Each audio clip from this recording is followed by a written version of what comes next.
What's it like being treated like a dirty old man with an endless money glitch?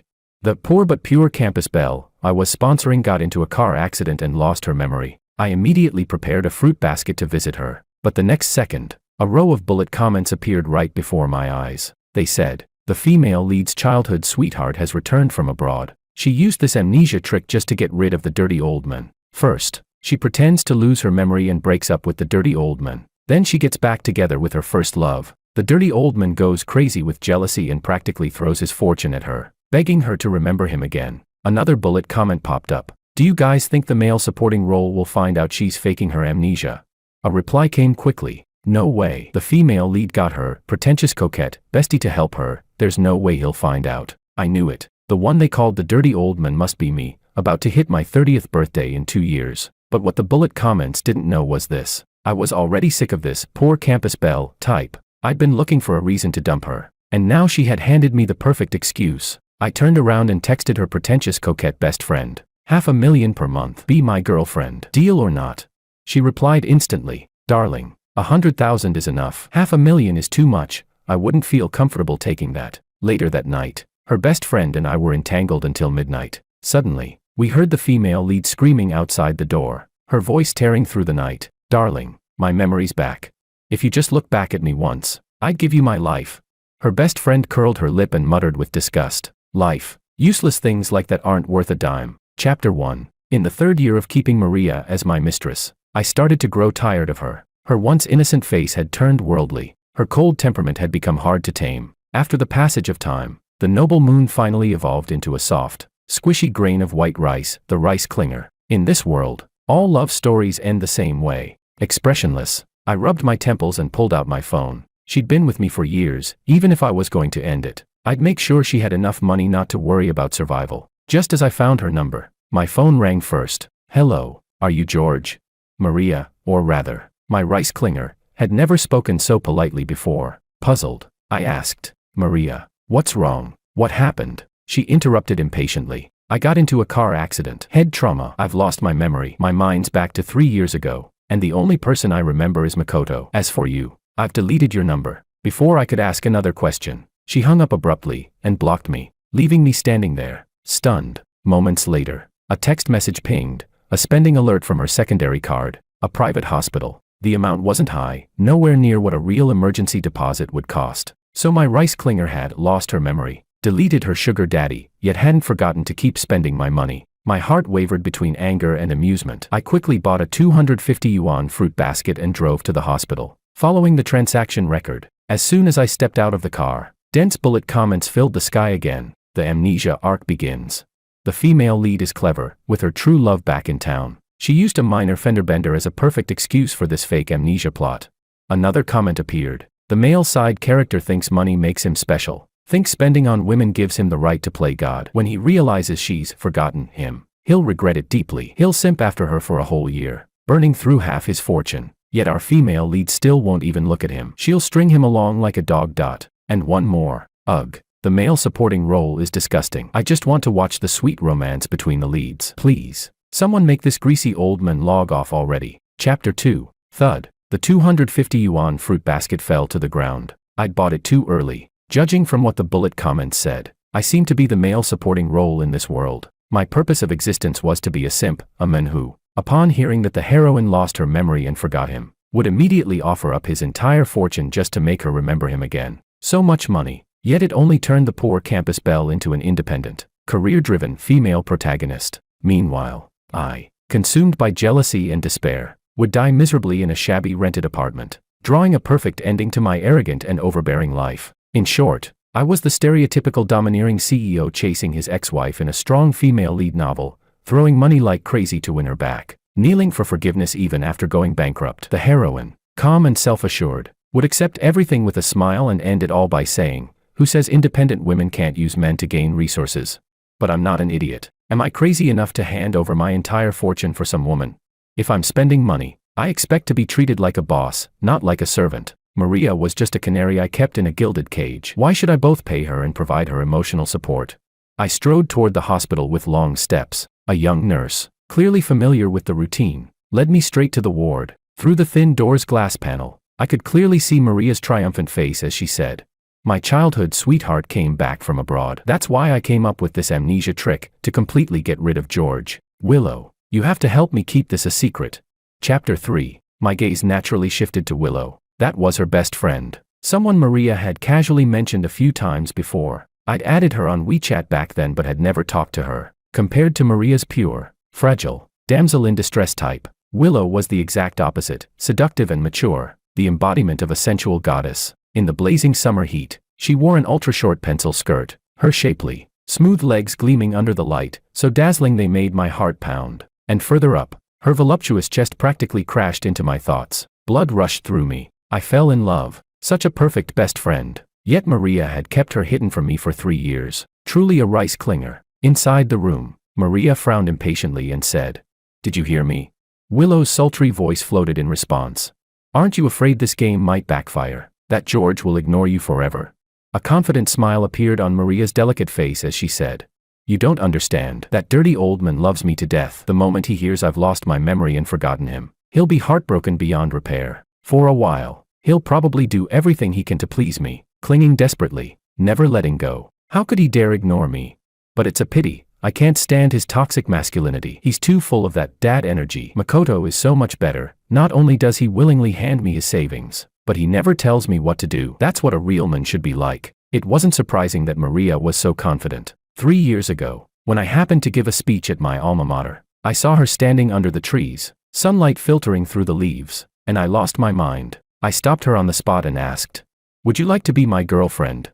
Maria knew I was the only heir of the Wong Group, worth billions. She nodded eagerly and said, "Of course I would. I've stayed single all this time just waiting for you, darling." Her sweet lips dripped with honey. Back then, she had never admitted to having any so-called childhood sweetheart. During the 3 years we were together, I spoiled her endlessly. No matter how expensive something was, if she looked at it twice, I would rush to buy it for her. Just like an ancient noble who squandered fortunes on a favorite courtesan. What I loved most was that proud, hard-to-get attitude. But even the finest feast grows dull after too long. In the ward, Maria lifted her head again, frowning impatiently, and said, "Willow, George will definitely come find you after hearing I've lost my memory. He'll beg you to help me recover it. Make sure you don't slip up."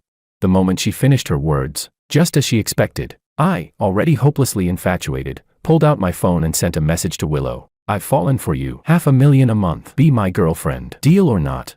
Chapter 4. The bullet comments on the screen were getting denser and faster. One read, "What is the male supporting role doing? How could Willow ever fall for him?" Another said, "Ha, playing hard to get. How unoriginal." Then came more, "I can't wait anymore. I want to see the male lead return and reunite with the heroine." And the next, "Just wait a bit longer, the male lead comes back tonight." Inside the small hospital room, a chime sounded from a phone. Willow glanced at her screen, eyes widening as a faint blush crept up her cheeks. Maria smiled confidently and said, "It must be George messaging you." She added, "I've blocked his number. He wouldn't dare contact me on WeChat. He's afraid of making me angry, so he can only reach out to you." She asked eagerly, "Well, he must be worried about my injury, right? Asking how I'm doing."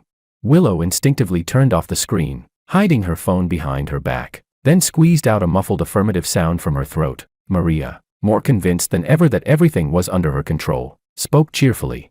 "All right, I need to head to the airport to pick up Makoto. If I leave any later, I'll be late." I quietly left the hospital. Just as I stepped out of the outpatient building, my phone buzzed with a WeChat message. It read, "Darling, 100,000 is enough. $500,000 is too much. I wouldn't feel at ease accepting that." Chapter 5. Compared to Maria, Willow was clearly more suited for this kind of business. I hurried back to the villa, calling out to Aunt Wu. I pointed to the south-facing bedroom on the second floor and said, "Clear out everything inside and throw it all away." The housekeeper looked at me in surprise. "Mr. Wong, that's Miss Maria's room. Do you really want to throw away everything in there?"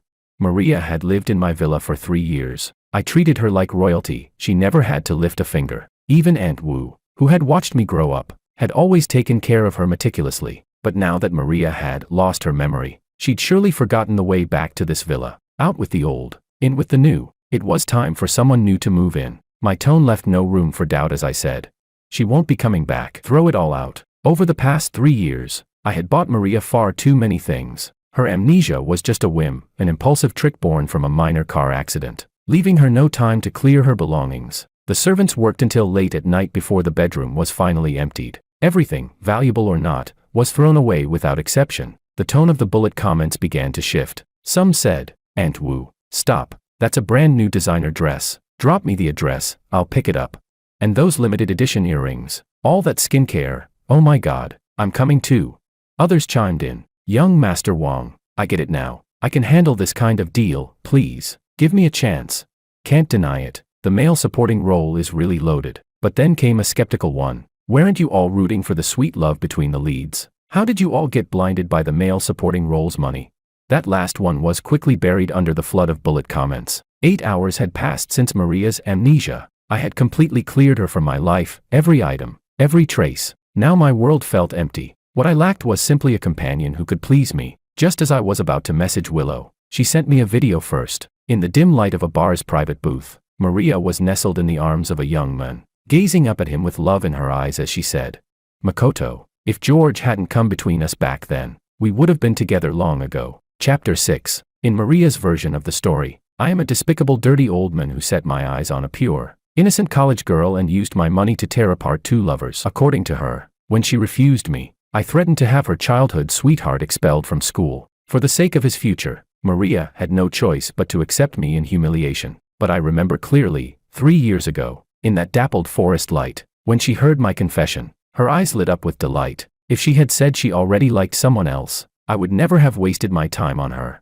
Girls like her, poor but pretty, line up hoping to catch my attention, whether for my money or my power. They all swear up and down that what they love is me, the person, not what I have. Love itself means nothing to me. All I care about is what I can get out of it. I glanced at the liquor bottles on the table in the video. A bottle of Hennessy, worth tens of thousands. Back when Maria and I were together, that kind of drink was nothing more than an everyday indulgence. I could open as many bottles as I pleased without a second thought. But now, my kept canary had lost her memory and drawn a clear line between herself and her benefactor. She didn't have much money of her own, though I'd been generous when buying her things. I rarely gave her cash directly. Keeping her dependent on me was the best way to ensure obedience. The only funds Maria could still use were from her secondary card, and whatever savings Makoto had handed over. Given how expensive that private booth was, I didn't hesitate to cancel the secondary card immediately. Then I texted Willow, "Go home early and rest. I want to see you tomorrow." Chapter 7. Maria's eyes were hazy from the alcohol. This was the most comfortable day she'd had in 3 years of being with George. No more cautious pleasing. No more constant submission. She was human too, with her own pride and dignity. A woman's pride is higher than the sky. How could she ever let a man suppress her? George would never learn how to truly please a woman. Makoto, on the other hand, knew exactly how to make her happy. After a few more drinks, the night reached that unspoken point where both sides knew what would happen next. Dry wood, ready for a spark. Willow, after glancing at her WeChat messages, had left first with an unreadable expression. Now, in the spacious private booth, only Maria and Makoto remained. Maria leaned her head on Makoto's shoulder and said, "Tomorrow, let's go shopping for luxury goods. I'll get you a high-end watch to make you look the part." Excitement flared visibly in Makoto's eyes as he said, "Really, Maria? You don't have to spend so much on me." Maria smiled faintly. "What's the big deal? My room's overflowing with luxury items already. I'd love to throw them all out and buy a whole new batch." Bullet comments scrolled across the scene. "Girl, your room's already been emptied. Only the load-bearing walls are left. Ugh. Why isn't the male supporting role following the script? My heart hurts. I want to go pick up the stuff Wu threw out." Maria raised her hand to call the waiter for the check. She handed over the secondary card. Moments later, the waiter's expression turned awkward. "Miss, this card's been locked," he said. "Perhaps you could try the primary card, or another one." Chapter 8. Maria's call came out of nowhere. I was in the middle of a video call with Willow, trying to figure out exactly what cup size she was, when my mood was suddenly ruined. Annoyed, I answered the phone. Maria's angry voice exploded through the speaker. "George, why did you lock the secondary card?" I lazily glanced at the screen. "So, my little canary finally decided to remove me from her block list." Puzzled, I asked, "I locked my own card. What does that have to do with you?" She snapped, "If you lock the card, how am I supposed to use it?" I replied calmly. "And what exactly is our relationship that gives you the right to use my card?" That single line was enough to shut her up. She went silent. If she admitted she was my girlfriend, it would expose her amnesia as fake, but if she didn't admit it, she wouldn't be able to pay the bill. I'd handed her a problem with no way out. After a few seconds of awkward stammering, Maria finally huffed.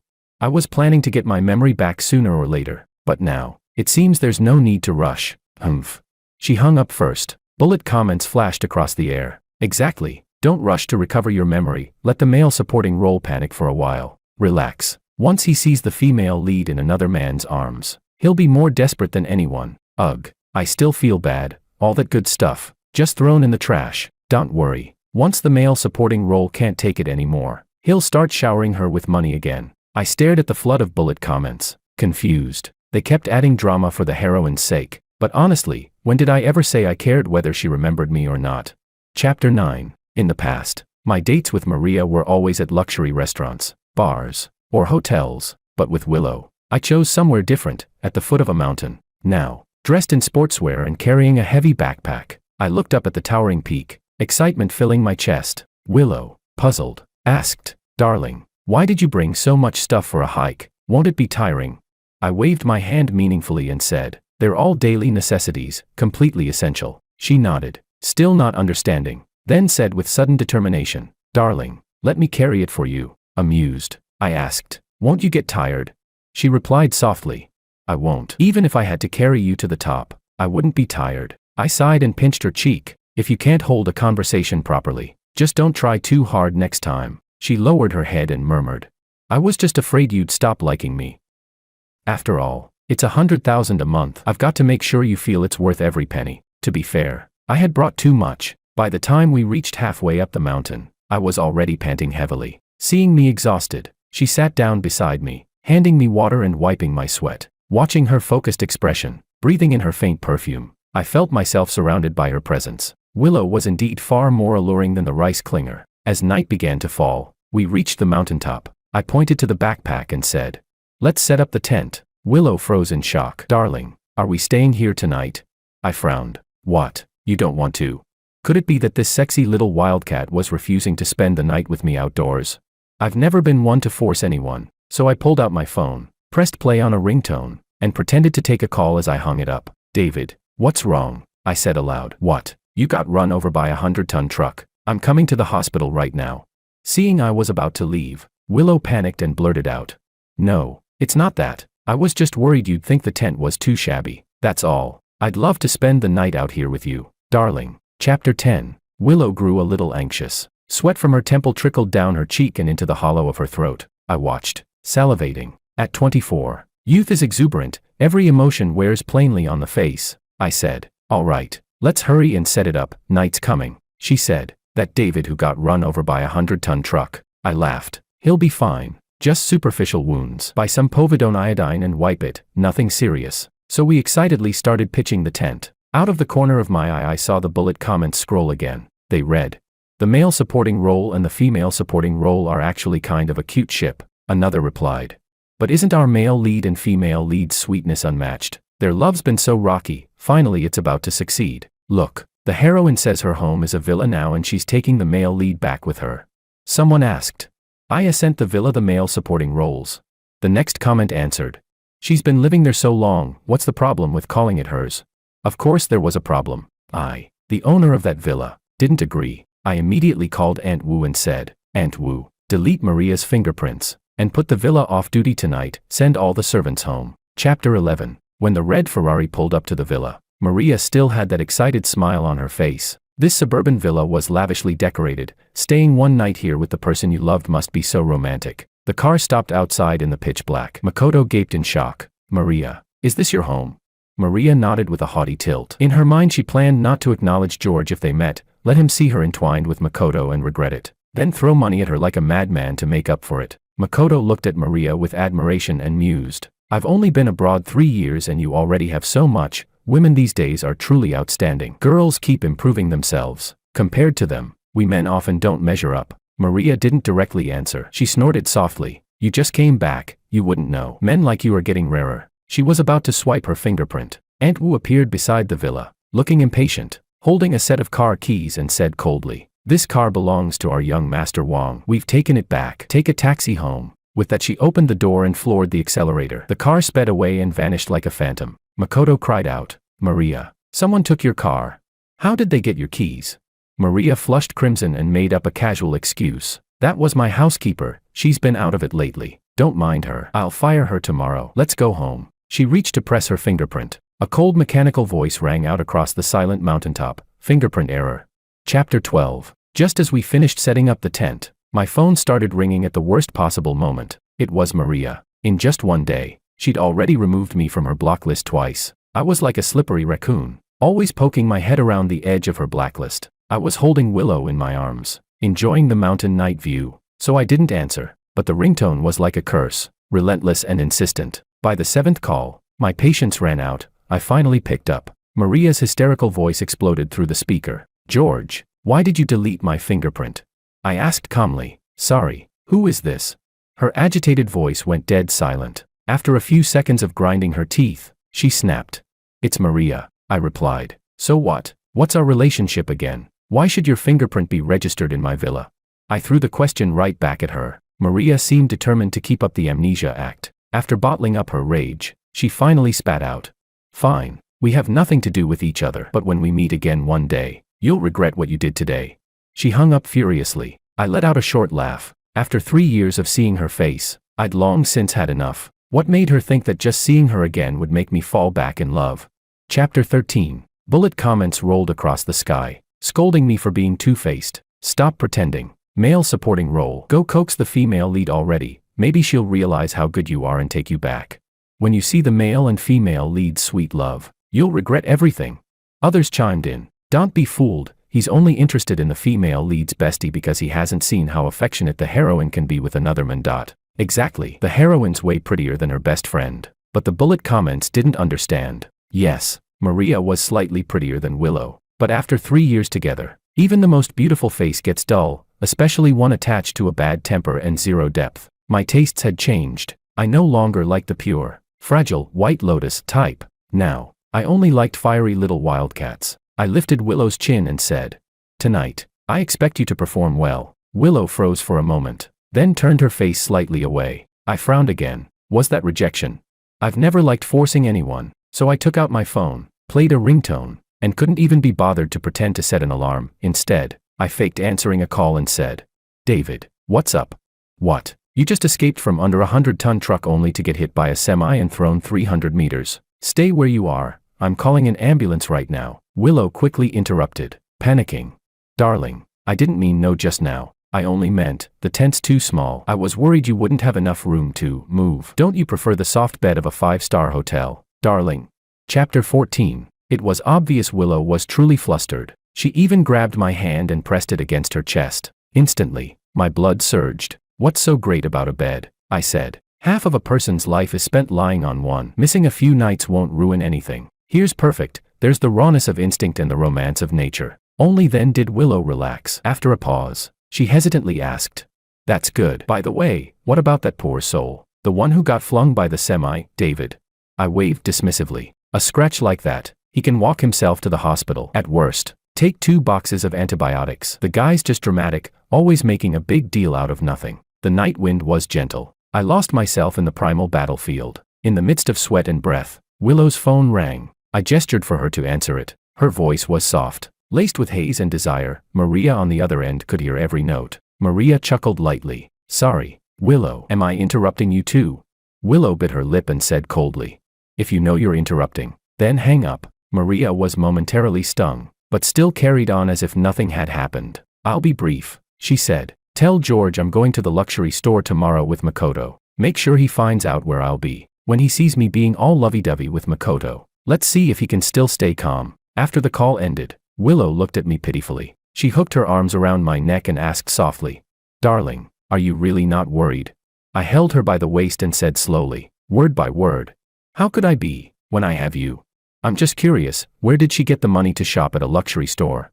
Chapter 15. Back in the day, I often took Maria shopping for luxury goods, necklaces, handbags, whatever caught her fancy, so the sales associates always made sure to notify me first whenever new arrivals came in. Early this morning, one of them called enthusiastically to tell me the new collection had just arrived. Given Willow's excellent performance last night, I thought she deserved a little reward, so I happily took the cable car down the mountain, called David to tag along, and went straight to the store to pick out a gift. Bullet comments scrolled in. I knew it. The male supporting role came to the luxury store to wait for the heroine. See, he can't stay calm when she's with another man. He's so two-faced. In a minute, He'll probably start offering to buy her armfuls of handbags just to get her attention. They rehear. The heroine and her childhood sweetheart just walked in. I turned slightly, glancing behind me. The amnesiac heroine had just entered, arm in arm with Makoto, looking intimate and radiant. According to last night's bullet comments, they hadn't managed to stay in the villa. Faced with Makoto's confusion, Maria had racked her brain for an excuse. The front gate's broken, she'd said. I'll get someone to fix it later. Makoto, ever trusting, believed her without question. Back in college, they had liked each other. When I asked Maria 3 years ago to be my girlfriend, she eagerly said yes, throwing away love for money. Makoto, disillusioned, went abroad for his studies. He was gone for 3 years, but upon returning, the faint memory had become the deepest scar on Maria's heart, one she now claimed she'd abandon everything to heal with him. The luxury store wasn't large. Maria spotted me almost immediately. Her lips curved into a confident smile. She gave a cold snort, looked me over with disdain, and said loftily, "George, I've completely forgotten who you are. No matter how much you chase me, I won't even spare you another glance." Chapter 16. Makoto looked me up and down a few times, then pulled Maria closer with a smug grin. "George, I heard you were Maria's ex-boyfriend," he said, "but too bad, she got into that car accident, lost her memory, and forgot you completely. Now she only remembers me, no matter how unwilling you are." "George, it's pointless." They were both unbearably noisy. I simply pointed to a few necklaces I'd picked out for Willow and a wristwatch worth over $1 million. "Wrap these up," I said calmly. Maria let out a derisive laugh. "George, I've already forgotten you. Why are you still clinging to me like a piece of sticky tape? Do you think buying me a few necklaces will win back my heart? I only have Makoto in my heart now. No matter how desperately you chase after me, I won't even glance your way." But Makoto's eyes were glued to the price tag of the watch I held. Maria noticed it too. She snorted and said, "George, you really are selfish. A decent man would give the best things to his woman, afraid she might live a rough life. But you buy yourself $1 million watch and try to fob me off with a few cheap necklaces worth tens of thousands." Seeing my expression darken, she rolled her eyes and added, "How about this, George, if you give the watch to Makoto, I might consider taking your number off my block list. But don't get any ideas. The only man I love will always be Makoto." Chapter 17. That arrogance of hers, that was something I had created. I liked watching someone act proud, precisely because I had the power to crush that pride at any moment. That feeling, of holding everything in the palm of my hand, was what I loved most. Maria didn't have much money of her own. The only reason she dared stand in front of me like this was because she thought my jealousy would make me try to please her, that I'd voluntarily cover the expenses for her and her precious childhood sweetheart. I spread my hands and finally asked what I'd been thinking all along. "Maria, when exactly did I say I cared about your lost memory? Can your memory make my company's stock price soar? Can it solve any of my business problems?" Maria froze on the spot, frowning in confusion. "But that's 3 years of everything we shared," she murmured. I shrugged. "Just 3 years of eating, drinking, and playing around. So what if it's forgotten? What's there to miss? Do you really think that without you, I can't spend another 3 years eating, drinking, and having fun with someone else?" David clapped a hand on my shoulder and chimed in. "Exactly, without you, we can still eat, drink, and have fun with my godfather." Maria shook her head firmly. "No, I don't believe you really don't care about those 3 years. You're pretending to be indifferent just so I'll stay in your life, aren't you?" Chapter 18. That day, both of their wishes fell flat. There were no necklaces worth tens of thousands, nor $1 million watch. After David and I left, Maria had intended to buy Makoto that watch as promised, but the sales associate's cold voice stopped her. "This watch isn't available for sale," she said. "The only one left is a display model. You might want to look at something else, like a fly swatter, a globe, or maybe a mahjong table." The implication was clear. If they wanted the watch, they had to buy a lot of other items first. The required bundle purchase price nearly scared them senseless. With their thin wallets, no amount of posturing could make them look rich. So, hand in hand, they fled the store in embarrassment. Later that day, Maria updated her WeChat moments. Though she had my phone number blocked, she'd intentionally kept me unblocked on WeChat so she could show off. Her post read, "After all the twists and turns, my world still revolves around you." Attached was a selfie of her and Makoto, taken at a revolving restaurant on the top floor of a shopping mall. The two of them cuddled close, smiling at the camera. Chapter 19. In the photo, Makoto's expression looked strained. Back in college, his family background had been similar to Maria's, modest, nothing special. Studying abroad had wiped out his family's savings. He'd only returned home after spotting Maria's face in a society column about a charity gala attended by the elite. Believing he'd found his ticket to a better life, he'd gone all in, flattering her endlessly, simping without shame, and even handing over his last savings to prove his devotion. Hoping to climb up through her connections, Maria played her part well, convincing Makoto she had truly become a high society woman. But after returning, he soon realized he'd gained nothing. Worse, Maria had nearly emptied what little money he had left. Makoto began to feel like a pawn in some grand capitalist scheme, and it was hard to keep smiling through that. Bullet comments filled the air. What's going on? In the original storyline, weren't the male and female leads supposed to be super sweet right now? Why are they arguing?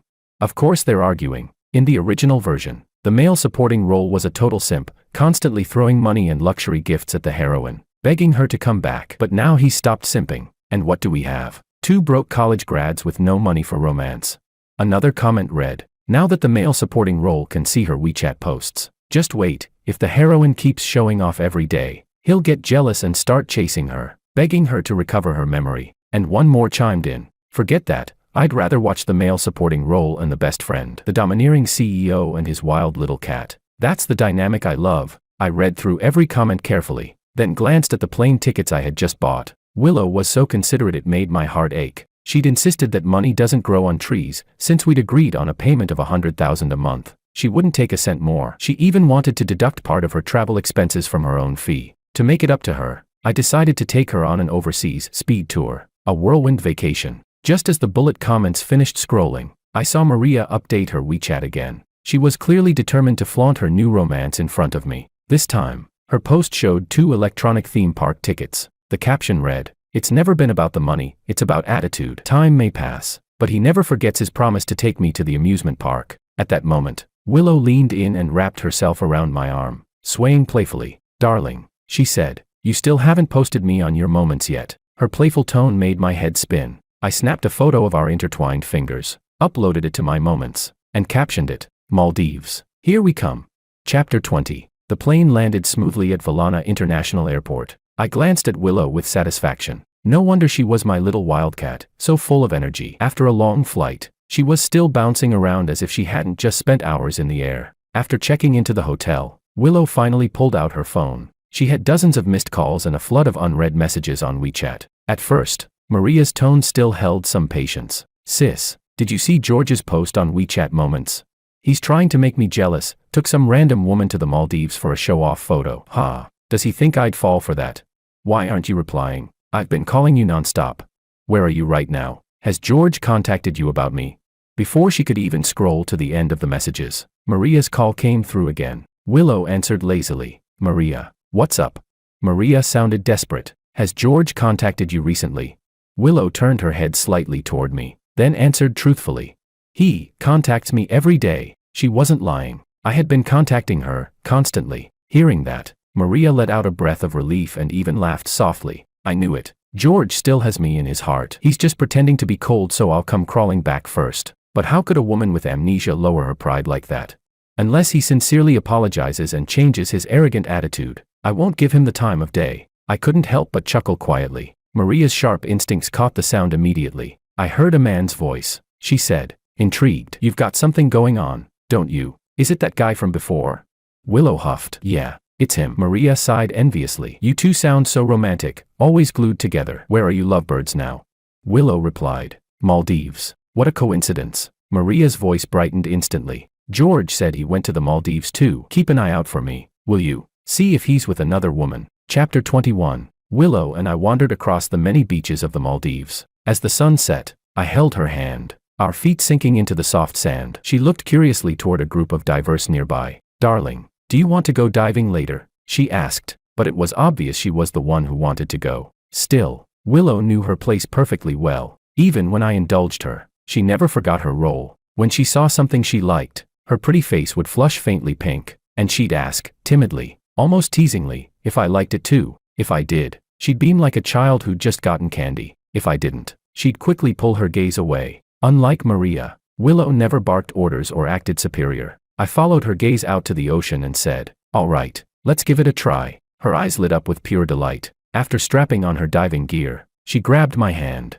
and together we carefully slipped beneath the surface. Schools of damselfish darted all around us, shimmering in the filtered sunlight. And then, unbelievably, the bullet comments began scrolling through the water. Thanks to the male supporting role, I finally get to see what the Maldives looks like.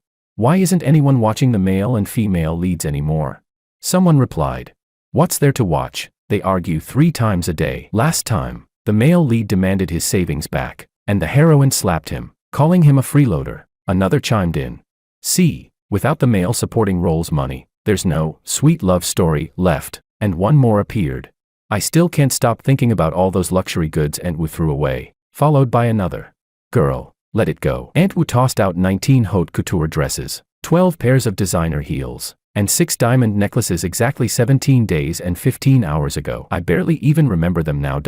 Then came the latest line. Shoo, look, the male and female leads are fighting again. Chapter 22. Maria was furious. She couldn't understand it. Before they got together, Makoto had been her white moonlight, the one she longed for in every sleepless night. But after just half a month together, her white moonlight had somehow turned into a rice clinger. All because she'd let him buy her a simple bracelet. Now he wanted his savings back. Makoto rubbed his temples, his head throbbing. He didn't understand either. Why did dating Maria have to cost so much? Why was she so obsessed with luxury goods? His last few $1,000s of savings had bought nothing more than a piece of metal that couldn't be eaten, couldn't be used, and lost value the moment it left the store. Now he didn't even have a cent left. The French restaurant before them was expensive, and after hesitating for a long time, he finally mustered the courage to say, Maria, could you pay for this meal? Maria exploded. Why should I pay? What kind of man makes a girl pay for dinner? Makoto's patience snapped. When have you ever paid for anything? Why shouldn't you pay for once? His voice rose. The diners around them turned their heads, their curious stares burning Maria's face crimson. Makoto gritted his teeth and went on. So that's how it is. Ah, you finally said what you really think. If you're so against paying, then what was that stunt last time, pretending you'd pick up the bill, then saying your card didn't work so I'd have to do it? Are you one of those bar hustlers? I see your game now. You act all high class just to find a sucker to wine and dine you, right? You can't even afford your own life, can you? Maybe you should start selling yourself if you're that desperate. Laughter rippled through the restaurant. Makoto threw down his utensils and stormed out without looking back. Maria's eyes filled with tears. She wanted to disappear. She regretted everything. She shouldn't have thrown away her comfortable life for some illusion of love. Sitting in the over-air-conditioned restaurant, her hands and feet cold, Maria pulled out her phone. She opened Willow's chat, typed and deleted several times, then finally gathered the courage to send a message. Sis, did you run into George in the Maldives? Is there another woman with him? It took half a day before Willow finally replied. There's no woman beside George, except me. Maria's heart eased instantly. Of course George still liked her. He must be in the Maldives begging Willow for help every day, desperately searching for a way to restore her memory. Chapter 23. The moment Willow and I stepped off the plane, the bullet comments were already flooding the screen in dense waves. What happened? Why did the male and female leads break up? I didn't even get 1 minute of sweet romance. The heroine regrets it now. She's planning to find the male supporting role and tell him she's regained her memory. Another line followed. I declare that the heroine is now the side character. George and Willow are the new leads. Thanks to them, I feel like I've just taken a trip to the Maldives myself. Absolutely satisfying. Look, Maria's waiting outside the villa for the male lead. At that moment, I was driving Willow toward the villa. Outside, rain poured down in torrents, thunder and lightning splitting the sky. Just as the comments said, even from a distance I could see a figure crouching beneath the eaves by the gate. According to the bullet comments, Maria had been camping outside my villa every day since breaking up with Makoto, waiting for my return from the Maldives. This was already her 13th day. When my familiar license plate came into view, I saw, by the glow of the headlights, the spark of excitement and anticipation in her eyes. I stepped out of the car, umbrella in hand, frowning at her. Maria's voice was trembling with joy, though she tried hard to steady it, lowering her tone to sound calm. George, I have good news, she said. I've regained my memory. Chapter 24. Those words hit my ears like bad news, and a dull pain shot through my head. Who on earth cared whether she'd lost or regained her memory? Since her so-called amnesia, I had never once said I wished she'd remember me. But Maria seemed possessed by the idea that I longed for those 3 years we'd spent together. Annoyed, I looked straight at her. What does your memory loss have to do with me? I said flatly. Why do you have to keep chasing me just to tell me that? Lightning flashed, and in its glare I could clearly see the color drain from her face. She shook her head violently. No, George, you still like me. I know you do. Now that I remember everything, let's go back to how we were. Let me be your girlfriend again. All right. I stared at her, startled. When were you ever my girlfriend? She stammered. George, We were together for 3 years. Didn't your phone contact list have me saved as girlfriend? I pulled out my phone, held it up to her face, and said coldly, "Take a closer look, it says Rice Klinger." Maria's face went pale as paper. Her lips trembled before she finally forced a smile. "George, I know you're angry because I forgot you," she said softly, "but changing my contact name won't hide the fact that you still love me. Besides, you don't have any other woman by your side. Isn't that proof enough?" Before she could finish, Willow calmly stepped out of the passenger seat. Maria hurried toward her. "Willow, please help me talk to George," she pleaded. "He's just being stubborn. He doesn't want to admit he still loves me. He's been in the Maldives all this time, and there wasn't a single woman with him." Her voice trailed off as Willow gracefully slipped her arm through mine, ignoring Maria completely. "Darling," she said with a radiant smile, "you must be tired. Let's go inside and rest." Maria stumbled backward, nearly losing her balance. A flash of lightning illuminated her shocked, bloodless face. Her voice broke as she pointed at Willow. You too, what's your relationship?" Willow's smile bloomed, bright and proud. "I already told you," she said. "In the Maldives, there was no woman beside George, except me." Chapter 25. Maria's face twisted through a spectrum of emotions. Anger, despair, pain, all of them blending together until they erupted into a hysterical scream. "Willow, I treated you like my best friend, and you dared to steal my men while I was suffering from amnesia." She raised her hand, ready to slap Willow. Rice Klinger, always dramatic, always unreasonable, but Willow easily caught her wrist midair. With a faint, mocking hum, she said, "What do you mean, steal your men? You're with Makoto now. That makes George single. Why shouldn't I be with him? And besides, were you really ever amnesiac?" Maria's eyes darted away from mine, unable to meet them. I just.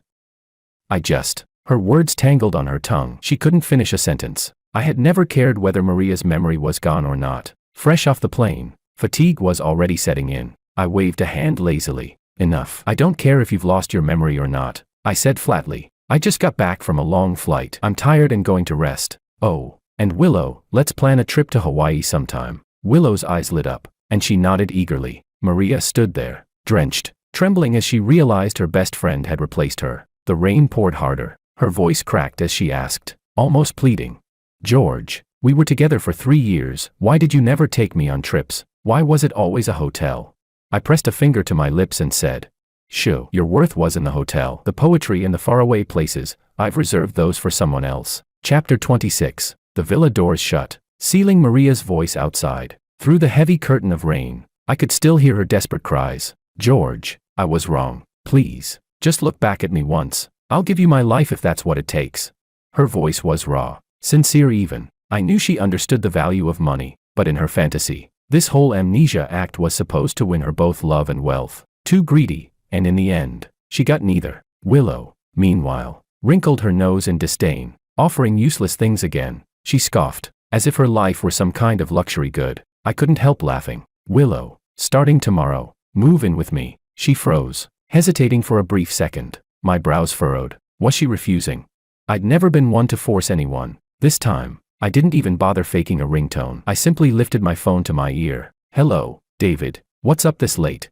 "What? You fell into the ocean and found Nemo beside you? Don't worry, I'll head out right now too." Before I could finish, Willow interrupted smoothly, already familiar with the act. "Darling, I was only worried I'd disturb your peace if I moved in," she said sweetly. "I'll go pack my things right now." Chapter 27. Her nose was barely an inch from mine. Her soft breath brushed against my cheek, warm and teasing. I tossed my phone aside and asked, "Not being forced, right?"